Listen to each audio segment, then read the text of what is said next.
Palabra viva.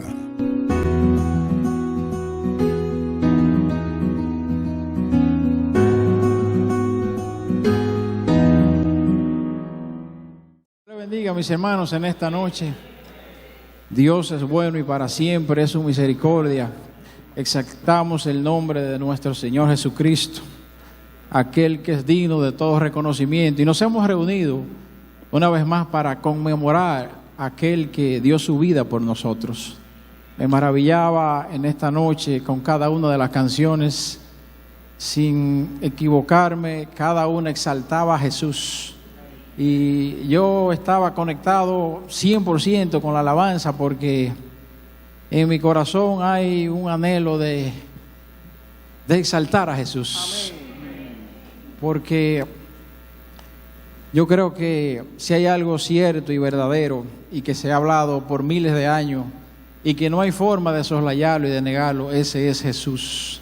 Amén. Y dura cosa es dar contra ese aguijón de querer negar ese nombre, porque Él es indetenible. Amén. Y Jesús se va a proveer en estos tiempos con revelaciones que aún falta por conocer sobre Él, por amor a aquellos que han creído en el Señor Jesucristo.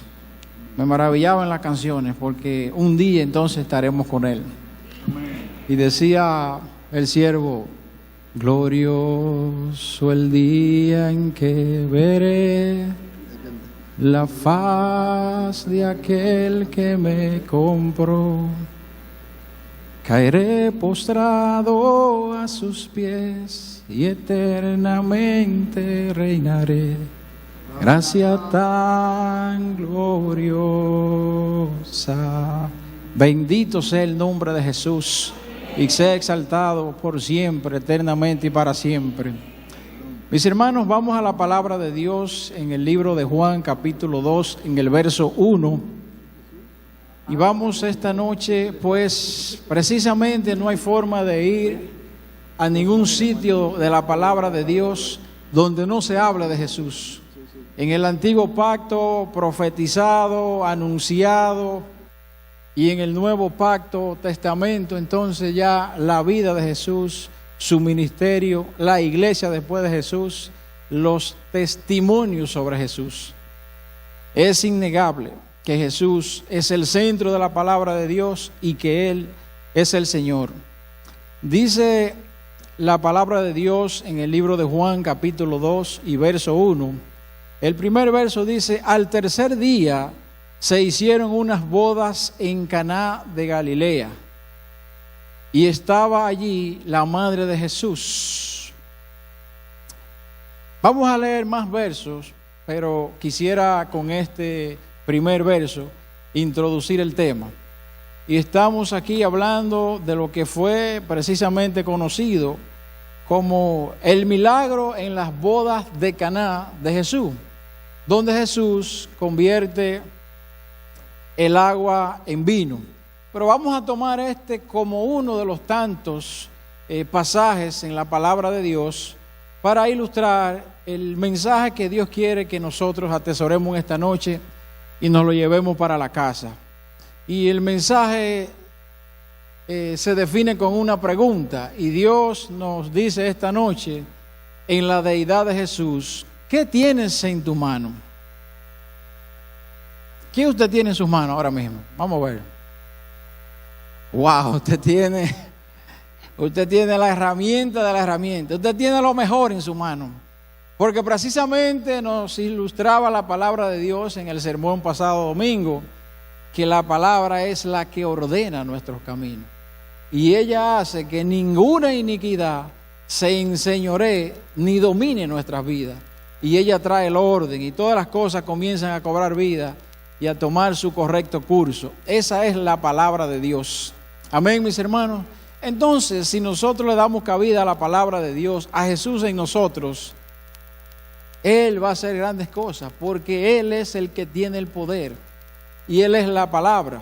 Dice precisamente el mismo apóstol Juan que en el principio era el Verbo, y el Verbo se hizo carne, y Él era Dios, y el Verbo estaba con Dios, y ese es Jesús. Precisamente el apóstol aquí Juan, pues Dios dice que de los 4 evangelios, quizás sea el último que se escribió.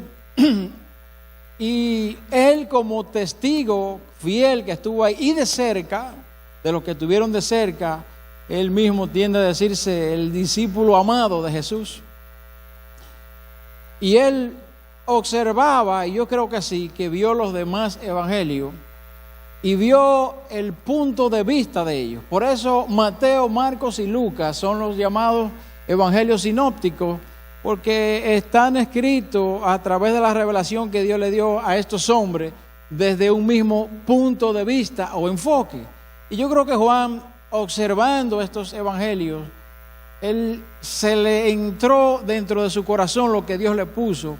Y más que narrar la vida, el anuncio de Jesús, el nacimiento, lo que se dice de pequeño de Jesús, él se enfocó en mostrar a Jesús como la deidad, como el mismo Dios.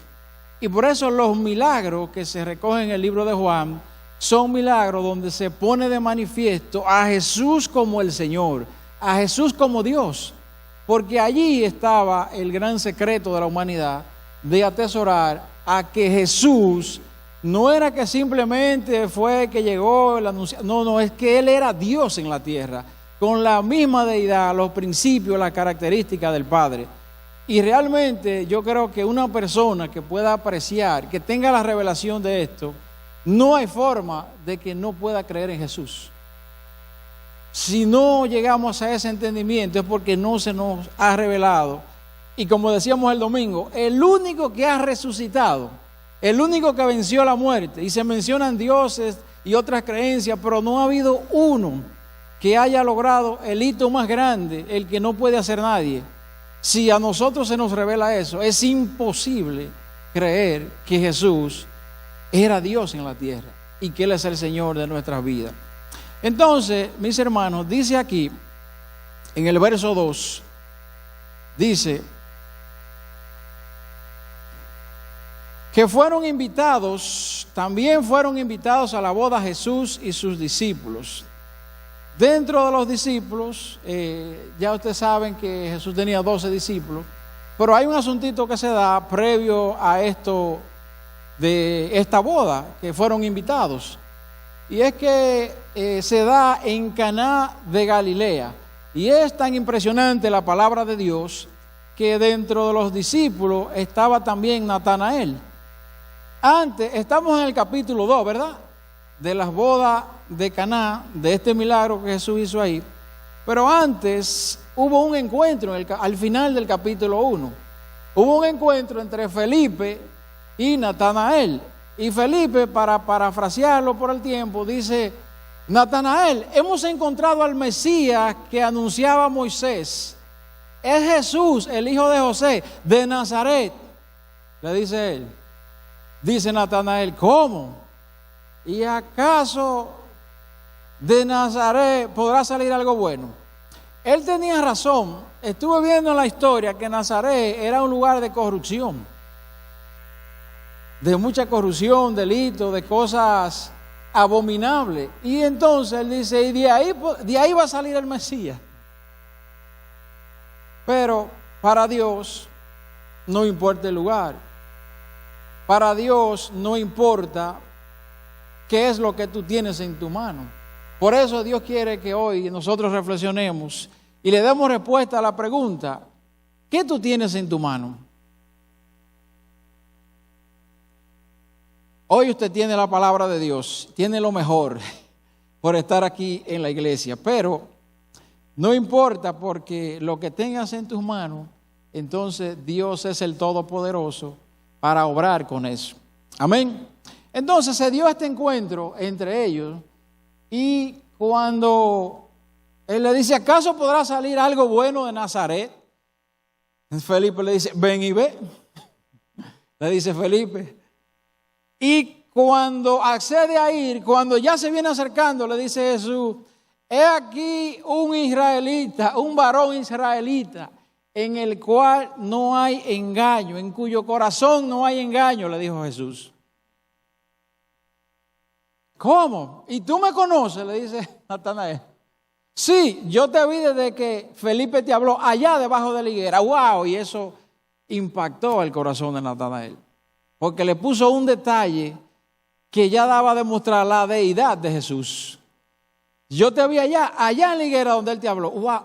Oh Señor, tú eres el Dios de Israel, tú eres el Rey de las naciones. Lo reconoció, pero Jesús no dejó de ilustrarle la enseñanza. Le dijo: oh, porque te dije que estaba en la higuera, entonces crees en mí. Por eso, desde ahora te digo que a partir de ahora verás mayores cosas. Entonces, ven y vamos allá, le dijo Jesús. Vamos para Galilea. Y aquí viene entonces lo que pasó en las bodas. Es bueno saber, mis hermanos, que las bodas son un evento que todo el mundo conoce, ¿verdad? Son un evento, aparte del ministerio como matrimonio, ¿verdad? De la honra de parte a la luz de Dios, pero como evento es una celebración. Y esto sí es verdad que es variado según las diferentes culturas. Entonces, hay bodas que, por ejemplo, en el caso de las bodas nuestras, esta ceremonia social, la figura casi siempre es la novia, ¿verdad? Usted ve que a veces el pobre novio baja y si hay que poner una música se le pone, pero ese tarán, tarán es con la novia. Y ese vestido y todo el mundo mira cómo está la novia de bella, de maquillada, y si el velo y le agarran por atrás. Oiga, en nuestra cultura la novia es la que se destaca, ¿verdad que sí? Pero hay otras culturas que es el varón.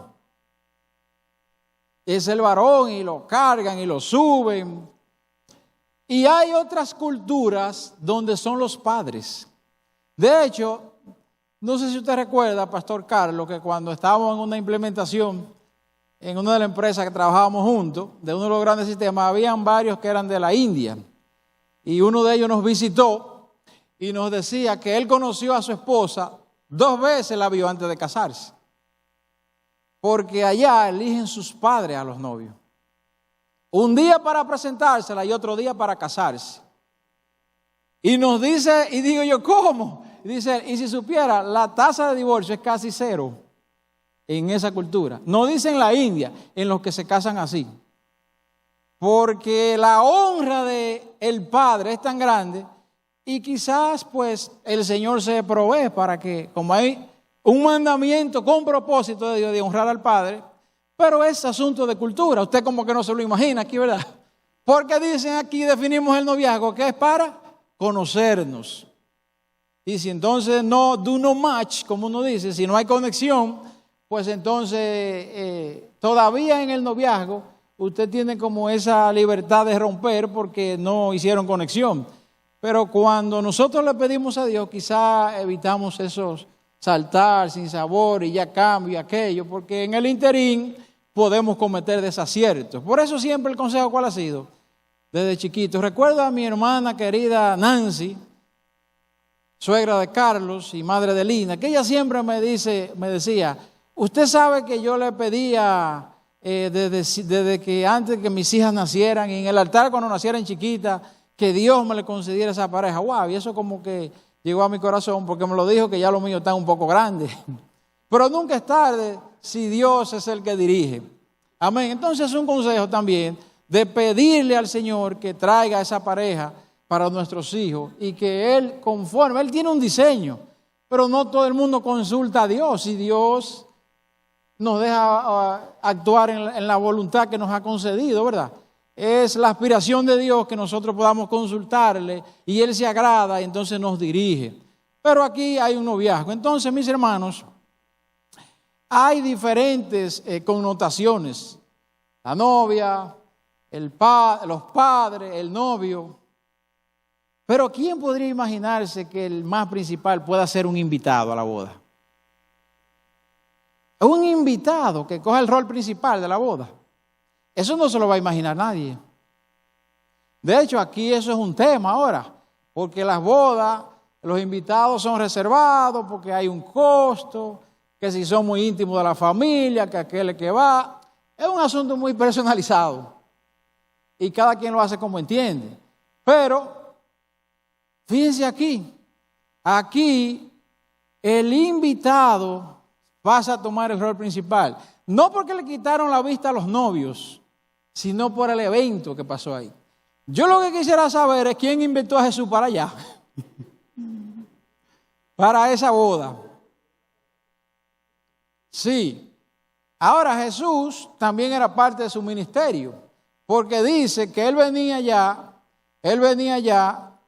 de Betsaida, pasa a Galilea, de ahí sigue para Capernaum y luego sigue para Jerusalén. Es decir, que Jesús vino, a lo suyo vino.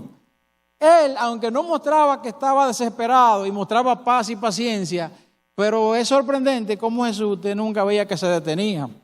A lo mejor un día se fue a beber un chin de café donde Marta, María y Lázaro, pero eso era porque era muy amigo de él, pero si no, de hecho Jesús vino a lo suyo, a predicar y a mostrarnos a Dios, a mostrarnos las buenas nuevas del Señor. Por eso aquella vez cuando decían los discípulos, Señor, pero ya casi es de noche y entonces la gente no tiene nada que comer, es bueno que se vayan. Pero dice el Señor que sabía que no había terminado lo que Él vino a lo suyo. Le busca la vuelta a ese muchacho y le dice, no, pero vamos a comprarle algo. Y sucedió el milagro de los panes y los peces, que entonces podemos mencionar más adelante. Pero vamos a la boda. Hemos tomado uno para quizá ver algunos puntos, en que no nos vamos a entrar directo en lo que todas las enseñanzas que tiene este milagro, pero es imposible pasar por la palabra de Dios sin destacar algunos elementos. Y con él mencionaremos otros tantos donde Dios nos pregunta esta noche, ¿qué tienes en tus manos? Te dice el Señor. Entonces, dice que fueron invitados a la boda. Jesús y sus discípulos fueron también invitados. Dice arriba que y estaba allí la madre de Jesús. Es posible que a veces hay padres que no salen sin sus hijos, pero aquí dice que fueron invitados Jesús y sus discípulos. Entonces, Jesús ya va mostrando que el matrimonio es honroso, porque él asistía a una boda. Si no, no hubiese asistido. Y le daba la preeminencia que tenía este compromiso delante de Dios y ante la sociedad. Entonces, dice que si, así como invitamos a Jesús a un matrimonio, también Jesús quería que le invitaran a nuestras vidas. Y faltando el vino, la madre de Jesús le dijo, no tienen vino. Algo interesante en el libro de Juan es que Juan nunca nombró el nombre de María, sino que le dice la madre de Jesús. A veces aparece el nombre mujer, pero déjeme decirle, el nombre cuando Jesús mismo le dice mujer no es despectivo. Dice que era un nombre que se usaba para enseñar de respeto cuando tú te dirigías a alguien, según los historiadores de lo que en esa época hacían referencia. Entonces, dice aquí que, y faltando el vino, la madre de Jesús le dijo, no tienen vino.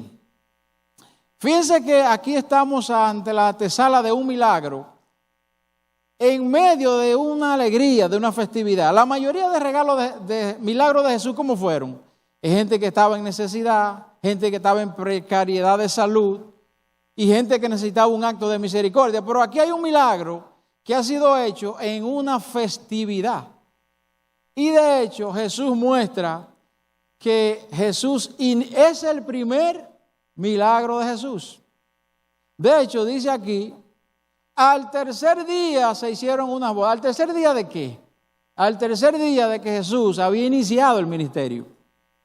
Y Juan enfoca esta parte porque vio que Jesús desde el principio, si algo tenía en el corazón, era, wow, pero él no quería quizá ponerse adelante, pero si Dios lo hizo y Dios ha bajado del cielo, Jesús quería que él pudiera llegar a la revelación de que era Dios que estaba aquí. Y él quería comenzar desde el principio a que lo vieran como la deidad.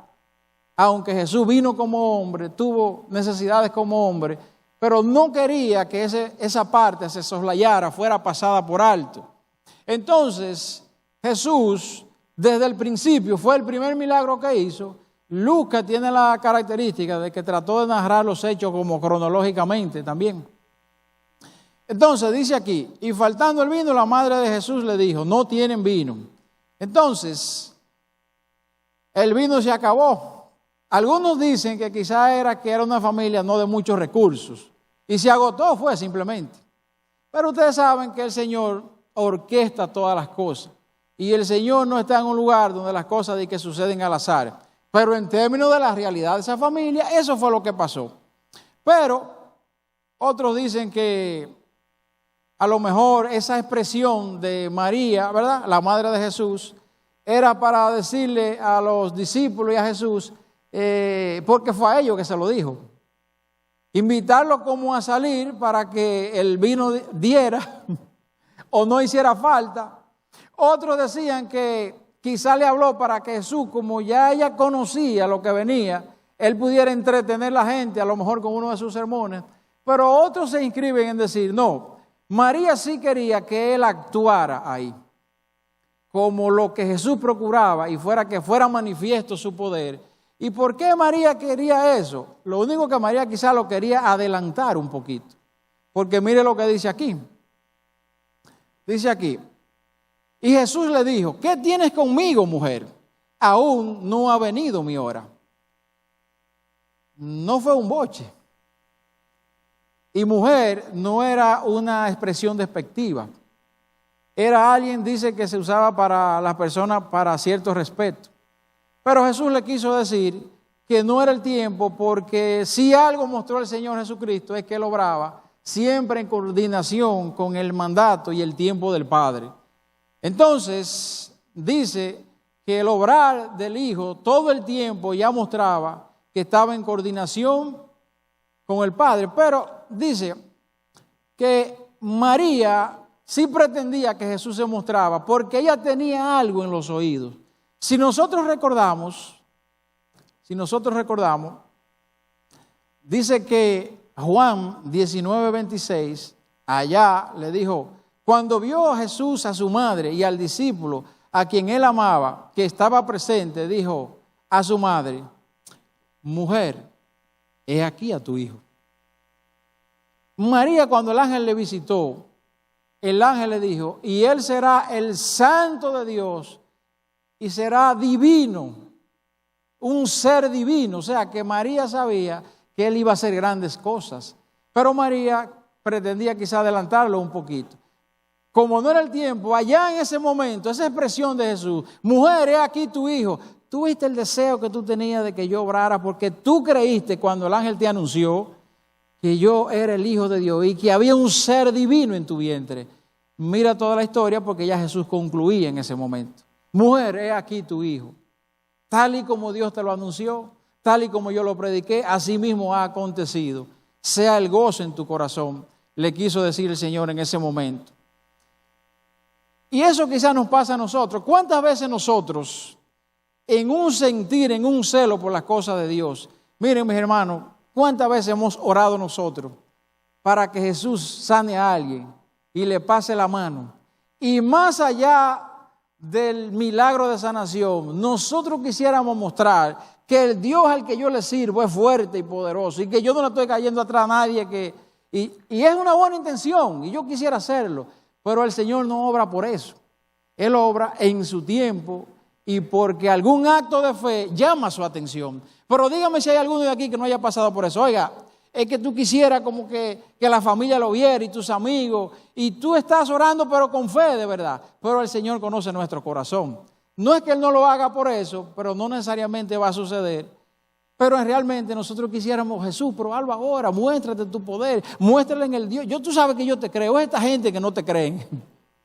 Y quizás fue lo que pasó en ese momento con María. Su madre dijo a los que servían entonces, haced lo que Él os dijere.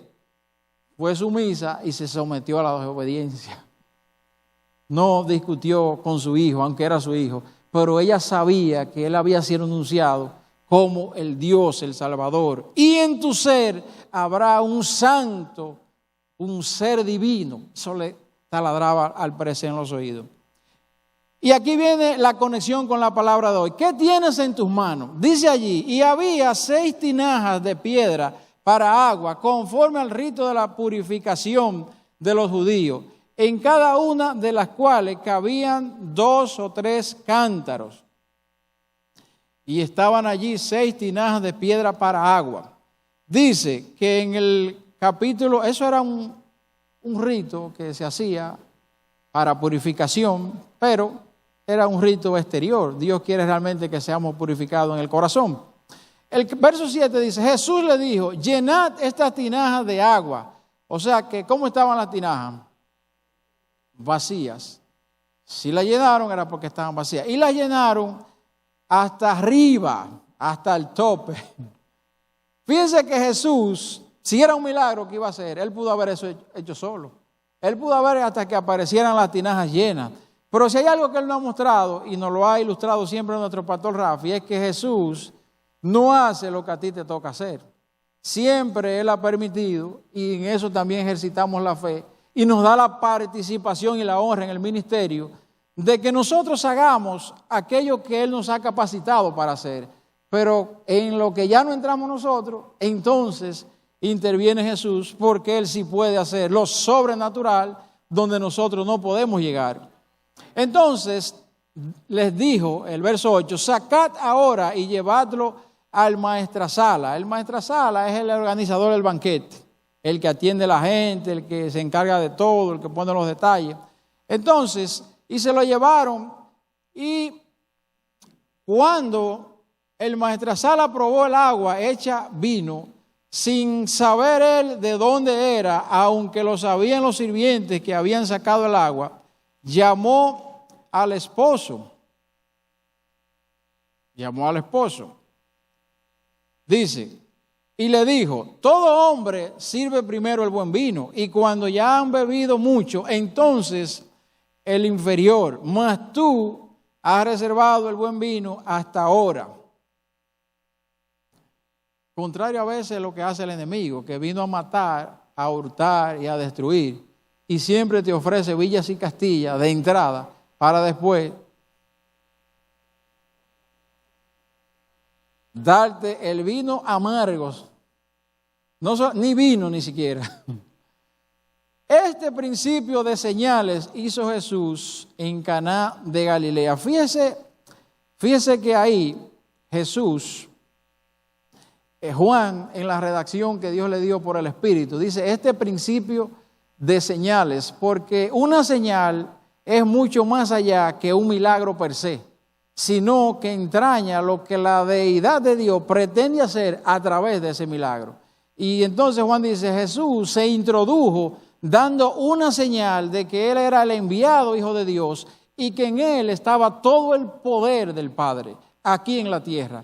De manera que si hay alguna persona, repito, que se le revele eso, no hay forma de que no pueda creer en Jesús. Una persona que sepa que sea verdad, que crea que Jesús resucitó, que Él venció la muerte y que Él es el único, no hay forma que tenga duda de que Él es Dios. Si nosotros algunas dudas subyacen todavía en nuestro corazón, en nuestra mente, en nuestro interior, es porque no hemos llegado a esa revelación plena. Y lo escuchamos, lo conocemos, pero no hay forma entonces de que no nos aferremos. Y la expresión de eso es el amor y ser deudor y servirle entonces. ¿Y cómo es la mejor forma? Consagrar esa vida para aquel que te compró, como decía esta mañana en la radio. Ya no vivamos para nosotros, ni vivamos para sí, sino para aquel que murió por mí. Pero para ello nosotros necesitamos andar en la vida del Espíritu, para que pueda ser posible y que llegue a nosotros esa convicción. Fíjense aquí, mis hermanos, que este fue el primer milagro que hizo Jesús. Fíjense que Jesús convirtió el agua en vino. Y aquí lo que, en este sencillo y llano mensaje que el Señor quiere que nos llevemos en esta noche, el Señor lo que nos quiere preguntar es, ¿qué tú tienes en tus manos? ¿Tienes una tinaja vacía? No importa que estén vacías, no importa que sean unas tinajas. Yo soy el suficiente y todopoderoso para llenarla y hacer lo que tengo que hacer con ellas a través de tu vida. Amén. Fíjense que el primer milagro precisamente de Moisés en Egipto, cuando las plagas, ¿cuál fue? Que convirtió el río Nilo con el mandamiento de Dios en sangre. El primer milagro de Cristo fue transformar el agua en vino. Y Juan lo había dicho en el capítulo 1, antes de este milagro. Juan dijo, 1:17, la ley fue dada por medio de Moisés, hablando pastor del discipulado de la ley y la gracia, ¿se recuerda? Dice, la ley fue dada por medio de Moisés, pero la gracia y la verdad vinieron por medio de Jesucristo. Y hasta ahí se ve lo redondo de la palabra de Dios. Mis hermanos, es interesante ver que Dios, como es el Todopoderoso, puede hacer lo que va a hacer contigo, usando lo que tú tienes en tus manos. Jesús siempre usó como base de su milagro lo que estaba ahí, lo que estaba en tus manos, en el lugar que tú estabas, porque Él es Dios. Nosotros no podemos creer que necesitamos tales o cuales características o en tal o en cual forma, porque Él es Dios. ¿Qué es lo único que necesita el Señor? Un corazón dispuesto y que nosotros actuemos en obediencia al mandamiento del Señor.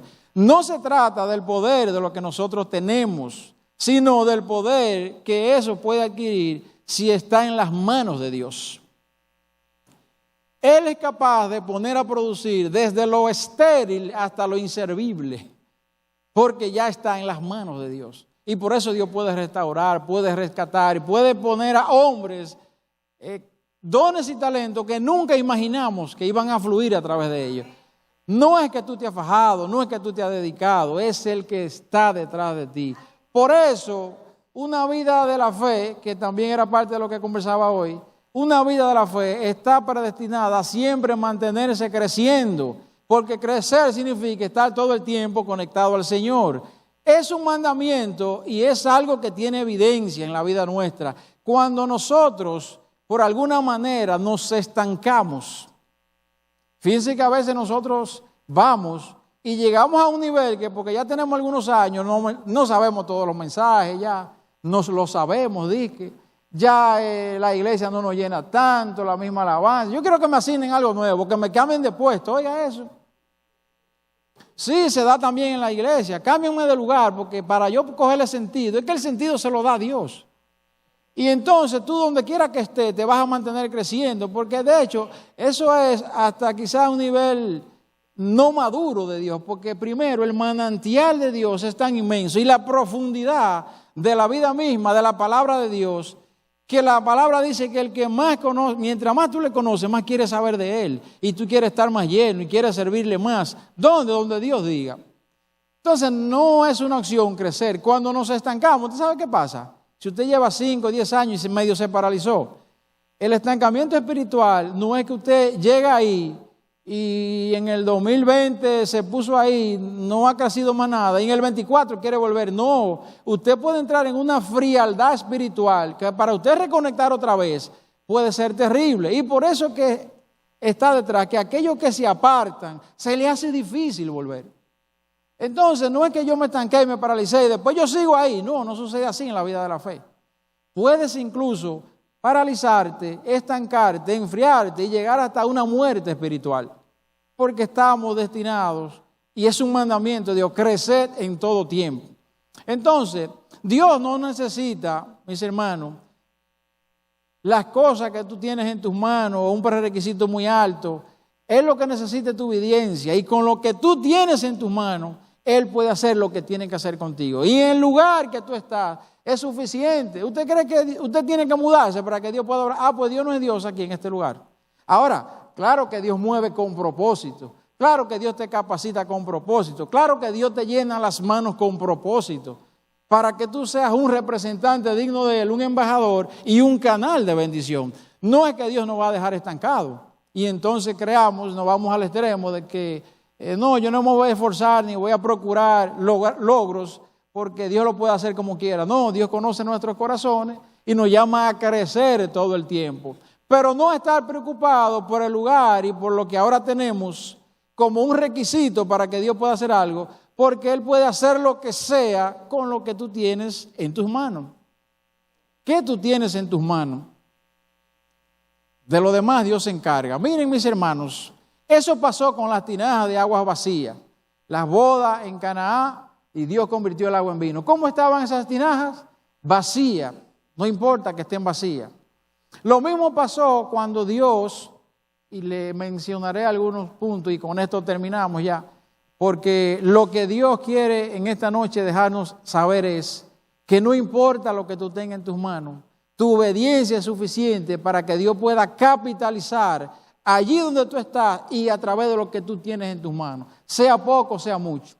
En la primera pesca milagrosa dice que el Señor Jesús observó que 2 barcas llegaban a la orilla y estaban lavando las redes, dice ese pasaje, y estaban ahí lavando las redes y el Señor se acercó, dice con una excusa que mucha gente le perseguía y el Señor a veces, la gente que ya venía, ¿verdad?, de haber experimentado algunos los milagros de los panes y los peces y eso, y ya le seguía por eso, en un momento dado él se entraba en una barca, pero en ese momento, de acuerdo a la cronología, ni siquiera le había llamado a los discípulos. Eso se narra en Lucas 15 y vemos que dice que Jesús llama a los discípulos en Lucas 6. En Lucas, que narra más o menos cronológicamente. Entonces, dice que hubo una conversación y Jesús le dijo a la barca de Pedro: Simón Pedro, boga mar adentro y llévame allí. Y le dice el Señor Jesús: Pedro, tira las redes. Señor, pero nosotros somos profesionales de la pesca. Tenemos toda la noche pescando y no hemos agarrado nada. Tira las redes. Y ya ustedes saben el resto del pasaje, que las redes vinieron como llenas de peces. Tan llenas de peces que Pedro comenzó a llamar a la otra barca: ¡Ey, cojan para acá, vengan! Y dice que se llenaron las 2 barcas y las 2 no podían con la cantidad de peces. ¿Qué usó Jesús? Lo que estaba ahí en las manos de Pedro. Las redes que le estaban limpiando porque no habían cogido nada y le estaban guardando. Sin embargo, en ese momento entonces, cuando Pedro vio eso, Jesús mostrando la deidad, porque Jesús no quería pasar por esta tierra, irse otra vez al cielo a preparar morada, simplemente para que decir que Él pasó y que era el Hijo de Dios, sino que quedara impregnado que fue el Hijo de Dios que estaba aquí. Y una de las cosas que hacía era lo impresionante de su mensaje, que penetraba y hablaba como quien tenía autoridad, y otra cosa fue que mostró su poder de gracia y de gloria, haciendo algo que era sobrenatural delante de los hombres. Pero Dios, Él quería que eso llegara a la revelación, porque aún los que vieron milagros, los milagros se olvidan y se pasan, y no es suficiente. Él quería que la palabra, por eso, más que hacer milagros, Él estaba interesado ¿en qué? En predicar la verdad de Dios, para que llegara a cada uno de nosotros. Entonces, fíjense que ahí dice que esa red era tanto, se llenaron las 2 barcas que se rompía, pero se rompía la red. Pero ¿qué pasó? Que hubo otro milagro con peces, y fue el último de los milagros de Jesús, que fue después de Él haber resucitado. Ya se le había presentado 2 veces. Fíjense hasta dónde llega la insistencia del Señor, que dice la palabra que Él muere, resucita, se levanta de los muertos y dura 40 días en la tierra. Eso es mucho días.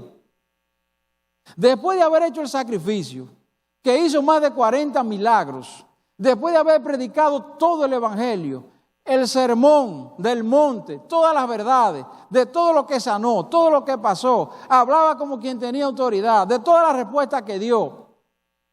Y todavía Jesús sabe como que falta algo, porque si hubiese estado completo se sube inmediatamente. Y duró 40 días y se le mostró. Y en una se le mostró que no estaba Tomás. Y luego volvió cuando estaba Tomás, porque cuando a Tomás le contaron, no, yo tengo que verlo, dijo. Bueno, de hecho dice que entonces Jesús le había dicho a ellos: miren, nos juntamos en Galilea cuando yo resucite. Primero era una promesa que le había hecho. Y segundo lo hizo porque sabía que todavía ellos iban a tener dudas. Wow, ¿y será verdad que resucitó? ¿Se habrá ido? Fíjense que si usted ve los pasajes de ese interín que se da en los días de la resurrección, Jesús en el sepulcro, dicen que en una de esas dice que 2 de los discípulos, cuando María Magdalena le dice que habían movido la piedra, que ella pensaba que eran otros, tampoco ella creía que era que había resucitado. Y va asombrada, le dicen entonces: mira, y corrió para allá, dice Pedro y otro discípulo. Y dice, y el otro que era, llegó adelante porque corría más. Se dice que Juan era el más joven de todos. Y se entiende que era Juan el que llegó delante.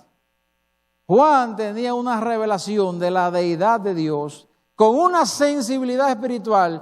Quizá por eso fue el discípulo amado, que se recostó en el corazón de Jesús, porque él no necesitaba tantas pruebas, quizás como el mismo Pedro. Pero Pedro, cuando había que actuar, entonces era diligente. Y entonces Juan llega allá primero, ve el sudario arregladito, las ropas dobladas, y dice que él lo vio de fuera. Algunos dicen, no se atrevió, porque de que Pedro entró de una vez a ver si eran los lienzos de su Señor. Pero no, es que le bastó. Él había creído que Jesús dijo que él iba a levantarse de los muertos. Pedro entró y después le acompañó. Pero Juan se hizo uno con el deseo de Jesús para que quedara claro que él era la deidad. Y todo su libro fue escrito con un punto de enfoque quizás no que difiere, sino que enfoca desde otro punto de vista de los otros 3 evangelios, que es para mostrar a Dios, a Jesús, como el Señor en la tierra. Y por eso el Señor ahí todavía, 40 días, ya ha resucitado y hace otro milagro. Y allá están ellos, dice que habían unos cuantos, no estaban todos. Pero ¿cuáles estaban ahí? Es impresionante como la Biblia dice lo que estaban ahí. Ahí estaba Pedro, que la había negado. Dice que ahí estaba Tomás, que no había creído. Menciona a Natanael, porque Natanael fue el que dudó primero. ¿Sí o no? Menciona a los hijos de Zebedeo, Jacobo y Juan, que en su momento se dicen los que se lanzan, los boanerges, los que procuraban privilegios en el reino. Todos tuvieron algo, pero no porque eran malos, es que eran hombres simplemente. Y tenían fallos. Natanael reconoce que Jesús le dice, oh, tú eres el rey de Israel. Y Jesús le dice, porque te dije aquello, verás más cosas más grandes. Pero Natanael por allá, cuando Jesús le dijo, yo soy el camino, la verdad y la vida. Y Felipe fue el que le dijo, oiga, Felipe que le dice a Natanael, hemos encontrado al Mesías, aquel que anunció Moisés. Pero por allá, ¿qué dice Felipe? Señor, pero yo soy el camino, la verdad y la vida, y nadie viene al Padre a través de mí. Jesús en un alto muy serio, y le salta, pero muéstranos a Dios y te basta. ¡Wow! Tanto tiempo conmigo. Jesús diciéndole, es Dios, es que no lo han entendido todavía. Por eso tendré que pasar 40 días después de la resurrección, aún haciendo cosas. Y ahí dice que entonces Jesús se acercó, ¿verdad? En ese milagro, le vocea de allá, ¡hey muchachos, ustedes han cogido algo! Ellos no saben que es la voz de Jesús, porque ellos estaban turbados, el Señor dijo que iba. Ellos creían como que no creían, porque se fueron para allá, nos vemos en Galilea. Y Pedro se pone a pescar, y los otros como que también tienen dudas y hasta temor, le dice, Pedro, nos vamos contigo a pescar. Y allá estaban todos los que fueron en ese grupo. Y le dice, Señor Jesús le dice, hey, ¿cogieron algo? No. ¿Y qué vamos a coger? No hemos cogido nada. Tiren la red hacia la derecha. Importante las instrucciones del Señor. Porque si hubiese sido para cualquier lado, no dices a la derecha. Dios, ¿qué sigue haciendo? Milagros con lo que ellos tienen en sus manos. Una red que se había ya recogido para guardarla. Una red que no cogió nada. La misma barca, en el mismo lugar, ellos que eran expertos, tírenla hacia la derecha y dice que entonces vinieron llena de peces. Dice la Biblia en este caso, 153. Algunos que se ponen a estudiar todo eso, dicen que para que una red viniera tan pesada que no podían con ella casi, era que eran un tipo de pescado. Y dicen que por el lugar que era, ahí hay unos pescados que son tremendamente grandes. Dicen algunos que hacen estudios seriamente que se dedican a eso. Pero la idea es que dice, y la red vino llena, repleta, con tanto pescado. Pero esta vez no se rompió. Aquella vez Jesús le decía a Pedro, mientras tú estés predicando el evangelio, muchos peces se van a ir y la red se rompe y se escapan. Porque tú estás predicando todavía de Jesús. Pero cuando tú le digas que tu Cristo resucitó, que se levantó de los muertos y que ya fue en vivo, que tú lo viste aquí, la red va a ser como eso. Por eso, mis hermanos, no hay ese que se le revele que si Jesús resucitó de los muertos, no hay forma de que no crea que Él es el Señor. Es que no lo ha creído simplemente. Dele lógica nada más. Quítele el componente de fe si usted quiere. No hay forma. O sea, es el único que lo ha hecho. Lo que no lo han aceptado. Pero si se les revelara en el corazón, como el Señor quiso decírselo ahí, oye, no se va a romper la red. Aquellos que llegan a tal nivel de revelación van a permanecer y no se van a apartar, porque es el Dios que creó los cielos y la tierra, que ha venido a la tierra y que se ha levantado a los muertos y ha resucitado. Es imposible. Y ya termina ahí el episodio. Jesús es tan tal que hace una serie de elementos y de detalles, pero para eso habría que ver el milagro en detalle. Que ellos traen peces, pero él lo espera con un pez y también en la brasa y pan. Pero aceptó los peces de ellos. Él dijo, trajeron peces, présteme un par, pero le dio de lo que él tenía. Jesús no necesita tus peces. Nosotros necesitamos que Jesús obre a favor de nosotros. ¿Pero con qué lo puede hacer? Con lo que tú tienes en tus manos. No se necesitan grandes cosas, no se necesita cambiarse de lugar. De hecho, sería una ofensiva contra Dios, porque Él es Dios donde quiera que esté. Así lo vimos nosotros con innumerables pasajes en la Biblia. David fue un simple pastor de ovejas y tenía ¿qué? Un cayado. Pero con un cayado él fue fiel a Dios, fue creyente a Dios y dijo que él fue capaz de enfrentar a osos y leones con un simple cayado y era pastor. De hecho, es bueno siempre ver cómo Dios, aún Jesús, en todas sus parábolas, conectaba el contexto con sus palabras y la enseñanza para que hubiera un entendimiento. Cuando el salmista David escribe el Salmo 23, ¿cómo él dice? Jehová es mi pastor. ¿Y quién más pudiera hablar que David de lo que es un pastor, de lo que es cuidar las ovejas? En ese sentido es que él siente la gratitud y protección de Dios porque él es un pastor. Pero lo grande es que con ese calladito, un pastor que en ese momento quizás no era, fíjense que cuando fueron a ungirlo no lo veían como de tal honra en ese momento. Sin embargo, Dios de un cayado le puso un cetro en la mano. ¿Qué significa un cetro? Que es un rey de un palacio y da señal de autoridad, de supremacía, de soberanía del rey, de esa monarquía, y lo llevó a un cetro. Por eso cuando alguien entraba, ¿se recuerdan el episodio de Esther? Que si el rey no ponía el cetro, no era aprobación.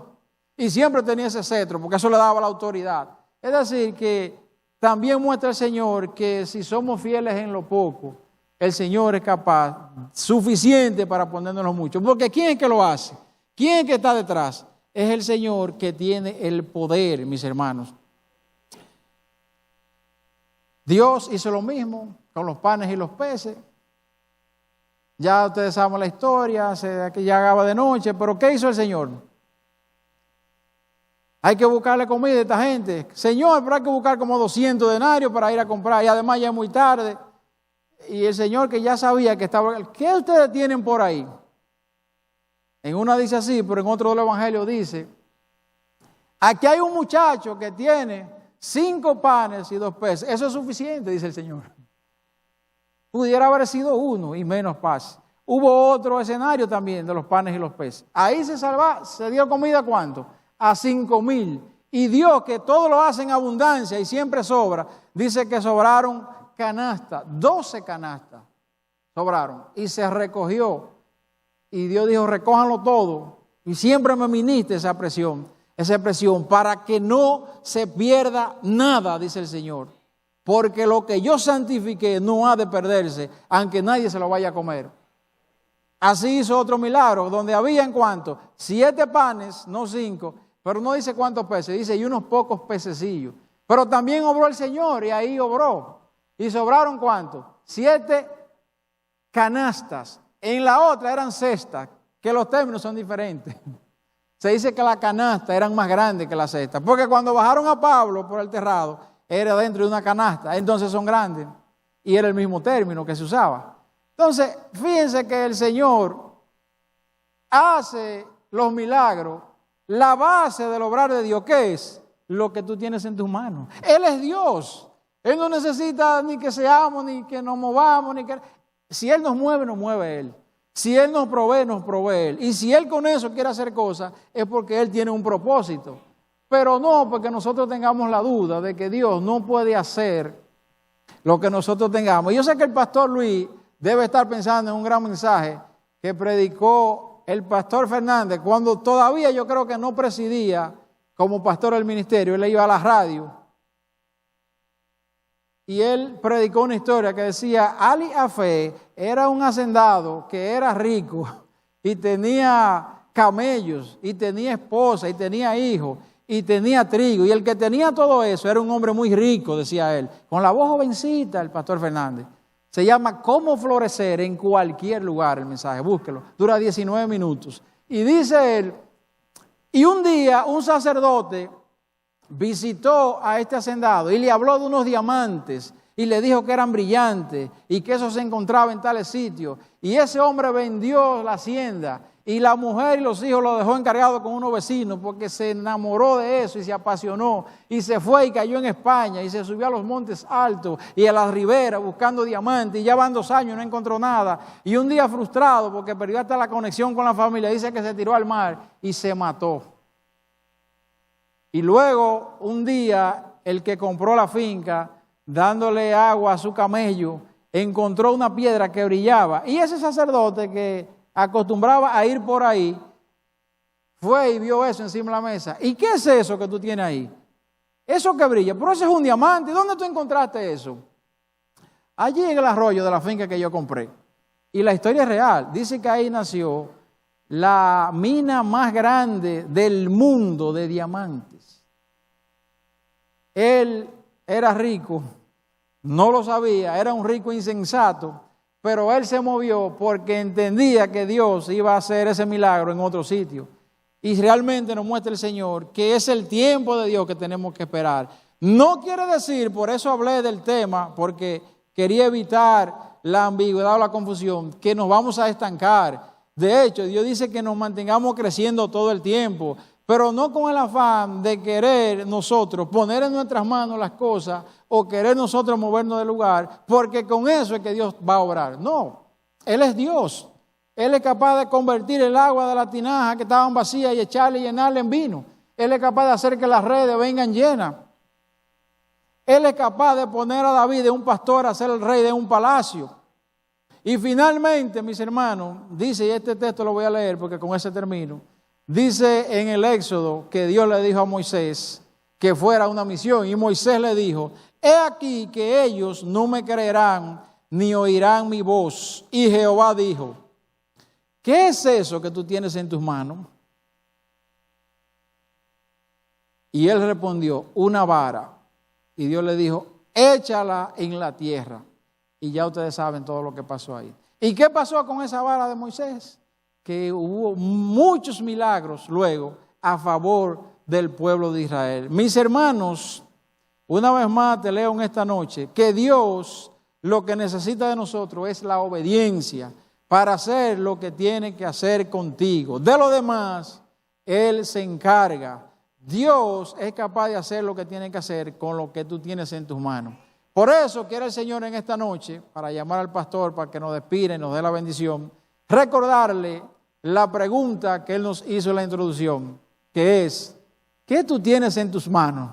Con eso yo soy capaz de hacer lo que voy a hacer contigo y de hacer que ese propósito para el cual yo te he diseñado cobre vida y se cumpla en ti. Amén, mis hermanos. Damos gracias a Dios. Póngase de pie. Centro Cristiano El Buen Samaritano. Síguenos por radio, televisión y a través de las redes sociales.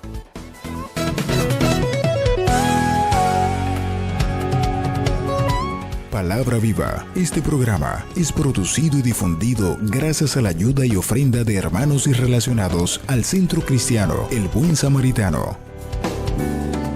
Hasta la próxima entrega con más de Palabra Viva.